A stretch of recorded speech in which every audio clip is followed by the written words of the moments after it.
Hey guys, and welcome to a new video. Today we talk about making currency, but in specific we're gonna talk about Heist. So why Heist actually? Heist is just like looting boxes and getting currency. I mean, that's pretty much what it is, and I actually really like it. And I've been farming the Heist for like last 2 days or so, but not really like efficiency heist. I'm more talking about contracts and just self-found stuff. So the way I play the game is just like I always do all content. That means I always have like tabs for all kinds of things. I'm just running my maps, you know. I'll keep my fragments and whatnot. But then you have like contracts, you have like blueprints, the ultimatums that I found over the course of League Start, basically. Because on League Start, I'm probably not going to do them because they're risky and I don't want to lose the currency that I sacrifice and stuff.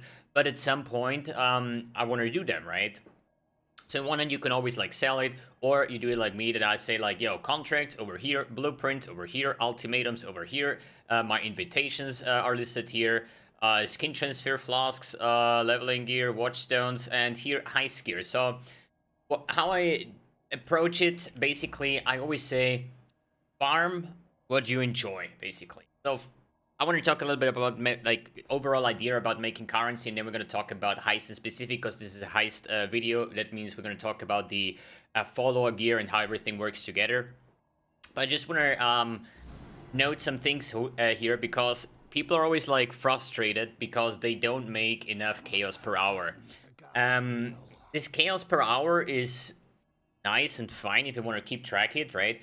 But the problem with it is that people get demotivated to actually farm a content because, this one streamer or YouTuber showed me a trick where they made like 300 chaos per hour. I'm doing the same. I'm not getting 300 chaos per hour. What the fuck? And they just give up, you know? I always say, forget about the chaos per hour. It's more important to actually just have fun with what you're doing. And if your most enjoyable content in PoE is lab running, then do lab running. You know, nothing will give you more joy than actually doing what you like to do.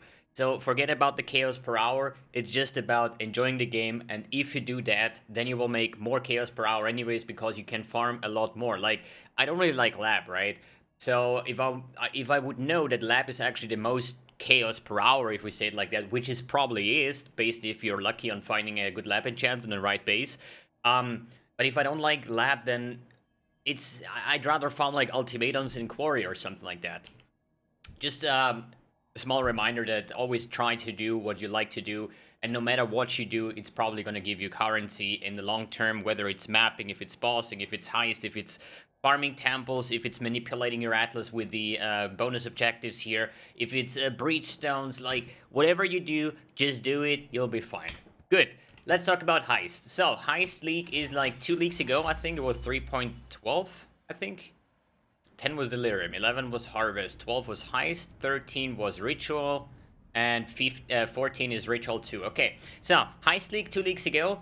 You remember back, if you played that league, if not, Regal to Exile trinkets is basically some extra equipment slot. You get this once you run a blueprint that gives you a trinket, so you unlock this slot over here. We had a trinket that was like 2 to 4% chance for Regal to drop his Exalted Orb, and then there is other like followers here, or rogues better said, that had a chance to double the currency if you dropped some. So we were just like farming Exalts, and back in the days the Exalted price was crashing down up like, I don't know, like 30 chaos, 28 chaos for one Exalt, right? At the moment we're up to like 160, 170, I haven't checked really. So we're currently on 156, and in Heist League it was like 30 chaos because everybody was just having blueprints and split them, or at least like fracture them, okay? So the way it worked was like, you had like your blueprints, you alt key it, and you see what kind of stuff you're gonna find in here. The rooms, you know, currency 3 times, 1 time unique, chests, gems, whatever, you know? So one guy, I think it was Grimro, I'm not sure anymore, but some guy came up and found a blueprint that had like 17 currency chests.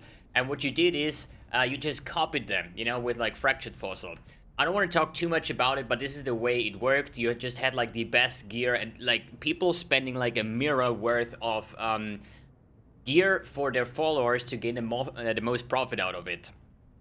But since this all fracture fossil is out of the way, and people sometimes, or the most people that I see, either they don't pick up the blueprints or contracts or say Heist is shit.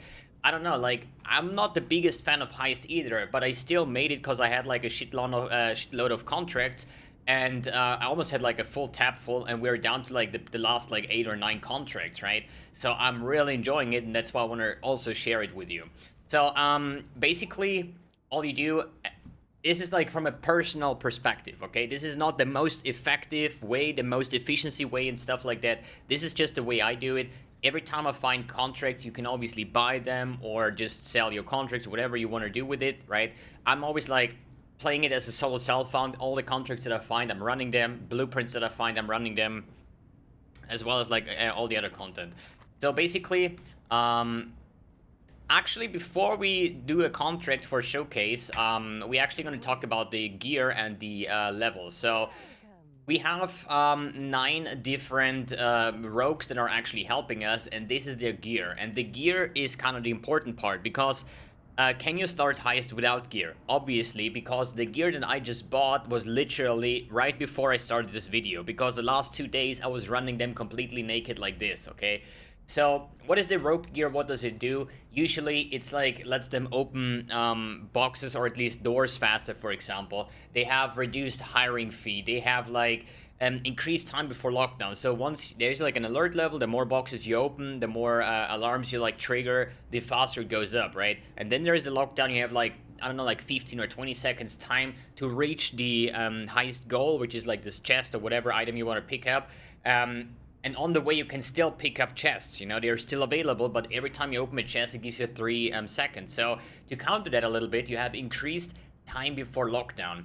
Then on other things is like here we have Heist chests have an 8% chance to duplicate contained basic currency. It means it's like, I don't know, you open a box, you drop like 2 alchemies, 1 chaos, 1 ancient orb, and then it just drops again the exact same thing. Well, things like, as I said again, time before lockdown, chance to not generate alert levels. So you open a box, you have a chance to not higher your alert level, which also means that you can open more boxes or more loot per contract. And this is the important thing here, right? And here we have reduced raising of alert level from opening chest. This is an overall benefit here on the Whisper Woman Cloak, for example, on the implicit as well. So it's all about raising the alert level, trying to duplicate the stuff that you get, and also increasing the time before lockdown. I think those are the most important things. As I said, this is not about what is the best and most efficient way to farm contracts or Heist. This is about how I do it, an easy take, without spending 20, 30, 40 exalts for trinkets or the best items, as well as like trying to get character base level, because in the end, every rogue has like 3 jobs usually. For example, or 2 or 3 jobs. If we go to Karst, he's actually lockpicking, perception, and agility, where the highest level is always his main skill. So he's lockpicking main, but he can also do perception up to level 3 and agility level 2, as well as like Niles, for example. He's like counter Tamagotchi main, second deception. Hook is like level 3 on everything, so he's like the only guy that can do like, I think, like almost every job, but he cannot wear the highest gear. So he's like the Druid of World of Warcraft, can do everything but nothing really good. Here we have Brute Force. This is level 6 because it gets it from equipment. So what I want to say here is, if you open a contract, you always have to choose 1 out of 3, and this contract, for example, requires perception level 3. So I could either take Nenet, since she's a a perception main, she's level 5 already, or I take Karst. Karst is not a perception main, but still I can pick him for the job because he has the appropriate level for it. So you can actually change that a little bit because of the cost, for example, or the benefits from the rogues as well. For example, Nenet says can scout nearby enemy patrols, blah blah blah, and 20% less raising of alert level in global or in general, which is pretty good. But Karst has like 40% less raising of alert level from opening reward chests, which is also pretty good. While she has like, I don't know, like there is like, we always used to run Vinderi because he has a chance to double the amount of items that you looted from a chest. But this is how you can like squeeze it up a little bit, right? So if I would say Nenet or we just had, I don't know, Gianna, for example. I could give her an item. Let me see if I actually have one that has a plus level. I think I did, because I was just like out spamming and then just regal, so I guess I... So here, +1 brute force level for Heist, which basically hires his brute force. Let's say I want to run tips on a demolition level 5, which he cannot do because his max is level 4, because it's his secondary job. You can equip him with an item that gives him +1 level, so he can also do this level 5 one. So it's always like based, every of these rogues has like a different perk, so you can always scout out for what they are doing. And I personally, I don't really care about that, because I just want to have the least amount of investment to get the most profit out of it. So I'm just running them. For example, here I'm gonna probably take Karst for the for opening chests. The rogue markers do actually sell quite well, I would say. I think it's like 1 exalt for like 40,000. And when you're just running contracts, you are basically getting those rogue markers out of the item that you can sell in the end, right? Let's just run this one here. The way I approach it, like usually I always like to pick up these regular chests here. There's always like maps, for map sustain in general. There is like currency, there is fragments, there is all kinds of things. Prophecies I usually skip, so you always see the big loot chests, right? Divination cards, rings, prophecies.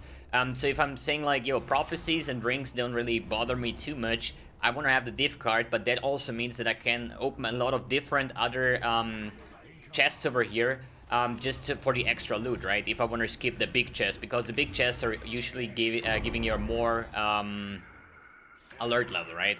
And as you see, the alert level goes up. As I said, the last like 3 days or so, or 2 days that I farmed this was without any gear. This is actually the first contract that I run with gear, and I already see a massive impact on how my alert level is reduced. That means I can run like open more boxes. My dudes are actually a lot faster with opening the stuff, which is also quite nice if I want to do them more faster, right? And it's overall, I really like Heist. It's super chill. It's just running around, you know, like opening chests, picking up loot. And the more you invest into your rogues, the better it will get. It's pretty much the same as mapping, you know. You can either throw an alchemy on the map, or you just like go super ham with scarabs, with like chisels and whatnot. Maybe even sextants. And the more you invest into a map, the more it will reward you, same as Heist. So we were here at the end. We did pretty good actually with the alert level here. So let's pick up the last thing here. Always make sure in the last... there is a lot of contracts where there's like saves. And you should always like open those saves, because they can always like have exalts or other currency. And then after that you just like basically run out again. I always recommend running a tanky build, you know. There is nothing worse than going contracts, picking up loot, and when you actually want to escape, you're dying and losing everything, which is a waste of the contract, which is a waste of the time and the loot that you're actually should have been getting, right? If you're wondering why I'm not clicking those action things, you know, you can hotkey that in your key bindings. Basically, I have it on V. So every time I'm close to some target, I don't have to click it, I just press V and they will open them for me, which is always nice. And yeah, it's almost the first contract done with my Inquisitor, which is like super fun. So we escape, we have the loot, and now we basically can sell this one item that we got. So we're gonna sell this item. So we got some loot, we got the rogue coins that we then need for blueprints. Then I have usually a dump tab. Let's say, let's make it like this. Let's say each price 25C. Throw everything in and go for the next one. For the blueprints, how I currently do it, I only care about... I'm not really caring about the treasures that I get. Like currency, for example, I always take, same as like gems, I think I take Dew and Delirium. But all the other stuff, not really too important. But what I want to have is the, for example here, unusual gems. Just because these are all alternate quality gems, some of them can be worth a couple of exalts. The same if you go like for replicas, you know, like a replica Pharaoh's Fur, a replica, I don't know, like there's a lot of replica items that are worth a lot of money. A lot of money. For example, the replica Shroud of the Lightless, I think it's like 30x or something, right? Here we have the Chief's Trinket, where you could actually try to get this Regal to Exalt Trinket. I personally will not go for that. I just picked this up myself. When I was buying the rogue gear today, somebody whispered me like, yo, if I'm going to run a bunch of blueprints again, and he says he ran like 70 blueprints and he got like 60 or 70 regals out of it, and the best trinket would be 4% chance for a regal to drop as Exalt. So is it worth? Not sure. I can't really say, you know, I haven't tested it. But I personally, I will not invest into a Regal to Exalt trinket. I'm just gonna run my contracts, my blueprints, try to get a good gear on my followers, and that's about it. So let's see if we go for the replica. So we basically have to take this to this Wakanda dude, reveal the blueprints, and now actually the first thing I want to see is what do we have, replicas or experimented items. The more wings you unveil, the more chances. Like every wing has their replica item in the end. So what I want to do here. Do I care about the loot? Not too much, but I want to. You can either reveal the entire wing for a certain cost, and you see what you get, like accessories, prophecies, and whatnot. Should be cheaper, right? But I always like just reveal the ring and just maybe one single room if it has currency. Also here, this guy's the general. Every time you do contracts, you get more reveals. But all the other dudes, when you use them in your missions, they have a cheaper reveal cost. For example, Niles has 10% discount. And Gianna has 2. That means I'm just gonna unlock those 2. They got cheaper now, but now it's on 0, so I go to Niles, and I say like, what do I want to have? Probably maybe gem and currency, and here we take the currency, and that's pretty much it. Okay, now I actually check the blueprint. Now I have to go down here on the planning room, assign the dudes that I want to have here, right? So Niles, for example, always check the perks with the loot that you have over here. If it's like a lot of currency, always try to get like Karst, Vinderi, whatever, like especially Vinderi. But here we're just gonna take like whatever, like Vinderi, Karst is always a good choice. Here, for example, I have double Vinderi. Is not really important. I mean, they don't stack, right? I would actually lose one job over here. But since we can increase time before lockdown, that will be the first wing. Second, I always like Karst, Vinderi combo, as in the old days, and probably Niles. Then here we go with Vinderi again, Vinderi and Niles. So I have double Vinderi, so I can check what other dudes I have. And Tips is actually quite nice as well. So I assigned those, I confirm the plans, I pay the fee, the coins that I actually made before, basically from running the contracts. And now we're good to go to farm these and have a chance on the replica items with currency. And since I have Vinderi, chance for double the currency and stuff like that, or double the drops. And it's overall, I really like it. For the rogue gear again, I would say if you have weapons, basically, let's go with the rogue gear real quick. For Karst, the precise arrowhead, all of those were the whisper woven cloak and the foliate brooch. They are all generic except Huck, because this guy has only max level 3 and those items need to be level 5 basically, right? Don't worry, the rogues got buffed, so they level a lot faster. Just make sure that you run the contracts to level up your dudes, right? So as I said, the brooch and the whisper woven cloak is like generic for everyone. This one is not level 5 yet, and I think Tolina is not level 5 yet either. So these are the 2 that I'm gonna level up today, so I can equip those gear as well. And here, as I said, precise arrowhead with the master lockpick. Niles would have, I have it actually already prepared somewhere here, Heist gear. Like one has the burst brand Tamagotchi ward, and here obsidian sharpening stone and the silkweave soul. Let's see here again. Then Huck has like the standard sharpening stone since it has lower base requirement, the golden brooch, the tethered cloak, and I think the whetstone here. Tips actually has the obsidian warp stone and the seal braces. As I said, brooch and cloak is always the same. Nennet has a precise arrowhead with the Tamagotchi sensing charm. Vinderi sharpening stone with the Tamagotchi flash powder. Then Gianna has burst band with regicide kit, whatever. And here we have burst band on Isla with the Tametic blowtorch. So what are the stats you're looking out for? On the arrowhead, we have time before lockdown and reduced fee. I personally outspend for time before lockdown. Then I throw an augment and a regal on it just to have like whatever stats on there. Every stat is better than having nothing on them, right? For the cloak, you always want to check out for reduced racing alert from opening chest, as well as reducing the time before lockdown, as well as the weapon. We are like wrote it down on the side screen if you're wondering. Then for the brooches, you always want to have either the stuff that you want to farm. Like I outspammed all of my brooches for having chance to duplicate basic currency, because the currency is that what I always unveil or reveal basically, right? And the second best would be reduced racing of alert level. Obviously better would be having both stats on the item. And then for the for the tool, basically the specific tool, when I have increased time before lockdown and chance to not generate alert level while using the specific one. For example, Cars is like lockpicking main, so he gets the tool with the chest using lockpicking. So if you do lockpicking contracts, always try to get Cars in to help you with that. Good. I think that was my first little overview about Heist League, or at least like farming Heist. I personally really enjoyed. I see myself doing this for like a longer amount of time, because I think it's super chill. Just, you know, like mapping, pick up your contracts, and after like 1 or 2 hours you have like another 20 contracts. I think it's even on the map device this time around.